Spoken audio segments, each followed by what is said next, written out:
From an execution standpoint, what really jumped out for game one for you guys? I think our operation, although it needs to improve, was steady. It was good, getting people on and off. We didn't have really any issues getting people on and off the field. I think from a penalty standpoint, we were good with, procedure penalties that slow you down and get you off schedule. Third down, execution on third down, converting third downs was a big, big deal for us. And to be able to run for 6 third downs, I think that helps, staying on schedule. That helps an offense stay on the field and get rhythm and get that feeling that we had on Saturday. How was the in-helmet communication on Saturday with Dylan? We've been doing it since last spring, so it's nothing new. I mean, it becomes just the way that we communicate every day. We do it every day in practice, every single period, every single scrimmage. So there's no issues as far as the communication. Now, electrical and internet, that could probably jump up and get us at some point, but so far so good. What do you think about the silent iPads and how beneficial that was? I think it was great. In the NFL we had them, but it's just a still picture. You're able to just literally being in the box, you're connected to the Ethernet, and so you instantaneously get it once the whistle blows. A second goes by, and there it is, and you can see kind of what's happening. And I think it helped us, just improve as the game went on. And it's not as much about what the player is doing as much as, hey, they're doing this. This is how we need to react to have more success. What did you think of Dylan's performance overall, and what did you maybe talk to him about improving when you sat down this week? The number one thing was just the operation, the rhythm of the offense, and taking care of the football, and he did all 3 of those. I thought he again, talking about a culture of excellence. I mean, he was prepared. He knew exactly where the ball needed to go. He was accurate with the ball, took care of the ball. I was just really excited to see it because I knew, coming up that tunnel walk, that was a lot of years and a lot of memories and a lot of days of anticipation and excitement. And I was hoping that he was going to be able to come out and just play, and just play like he does. And you get nervous sometimes that a young guy tries to do too much and it's just too emotional. And he was like a freaking surgeon. Like, it was amazing to see him, just his maturity, way beyond his years from that standpoint. Have you seen indications of that since he's been here? I have, and you can't help but feel it. Like, when he walks in a room, he's got a little different feeling about him. But again, just scrimmages and practices, I've seen in 20 years of coaching. You turn the lights on at a game, people start to change and do weird things. And he didn't do that. If anything, he became more focused, as scary as that is. So I thought he got off to a really good start. And, there's always things that we can all improve on. He's going to continue to improve on his footwork and how that's the timing of the plays and the passing game stuff. He's going to obsess over all that to make sure he's the best version of himself like he always does. But just super pleased with everything from the brain to the ability of what I saw on Saturday. When you guys are in the 2-minute at the end of the first half and it went as smoothly as it did, is some of that attributable to the fact that you're able to talk to him in the huddle? I know you've already talked about the headset, but how much of that was just him being able to know what to do and have that presence? Like, if he didn't have you in his head, do you feel like he would have run that as well? I still think we would have the same success. I mean, we have a menu of plays that we're going to get to, certain situations. We have words that explain situations, so there's not a lot of talking. Coach Rule has been with him for a long time now. He's done an unbelievable job starting in the spring, through the summer, into fall camp, of creating situational football.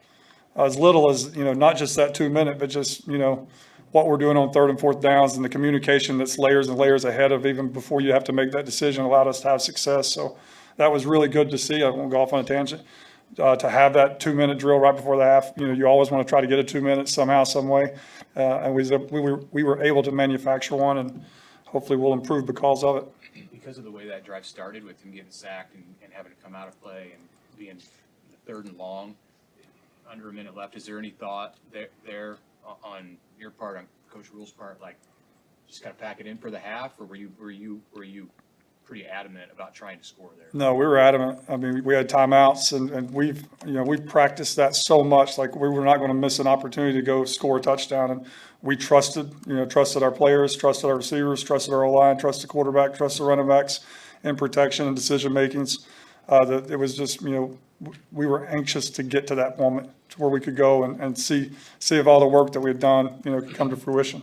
How did you feel about the protection, offensive line play in general? I was pleased. I was really pleased. I thought, the one sack, he kind of moved up in the pocket. It was kind of an awkward, because, there was a miscommunication with the receiver. He thought the guy was going to be somewhere, and it kind of got him off track in the pocket. But other than that, I thought they did a tremendous job, with Dylan's help of, just making sure we're moving in the right direction to the right people that are rushing to make sure that we can get that protection. I thought in the run game, we were able to, to run the football by handing it off, and that was something I wanted to see, that, not utilizing as much a quarterback run as, just traditionally handing the ball off. I wanted to see what that would look like, and I was very pleased. Was there anything you learned about that running back room this week? How do you tighten that up a little bit more? I mean, it's going to be hard, as you said, to keep playing four the way you have. No doubt. And the other day's game shook out in a manner that we could get them all in the game. But, the most productive guys that take care of the football are going to be out there. Like, they need to continue to compete this week. Like, they had a great day today of competition. Some guys did things well. Some guys didn't do things well, back and forth. So, we'll keep working throughout the week. And then, by the end of the week, we'll play who gives us the best chance to run the football and protect the quarterback. Is there anything you learned from that room just by seeing them in a game setting versus what they were giving you in fall camp? Not really. It was pretty much the same. What my anticipation of their skill sets, what they showed up during the game. How pleased were you with Isaiah's performance after his journey back to this point? Really pleased. We really didn't go into it saying, let's throw a bunch of deep balls here. The ball just kind of found him, and I think, he had a chance to make plays, and he made them, and that was really, really good to see. Is that during your film review of this week, what have you seen from Colorado's defense? They've had some changes on defensive stuff. Yeah, very sound.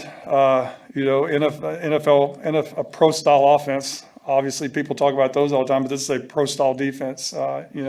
You can see all the different layers that you see on Sundays. I think they do a really nice job. They got very athletic corners that, just can get in your face and play man all day. They got a nickel that can cover anybody on the field.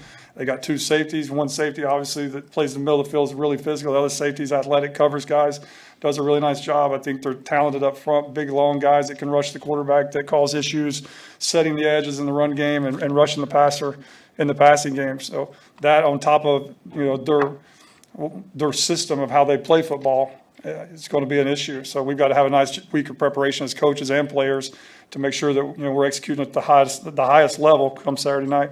Matt talked about the tight ends doing a nice job in the blocking game. What kind of opportunities do you see for them to get more involved in some of the passing stuff? I mean, obviously we saw Thomas catch a few balls, but getting deeper. Yeah, for sure. And, I came out of that game myself. Just, we've got to get vertical concepts for those guys, especially Thomas, with his athletic ability. So we got to continue to make an effort to find ways, find different concepts that, can show his skill set as well. Awesome. Thanks, guys.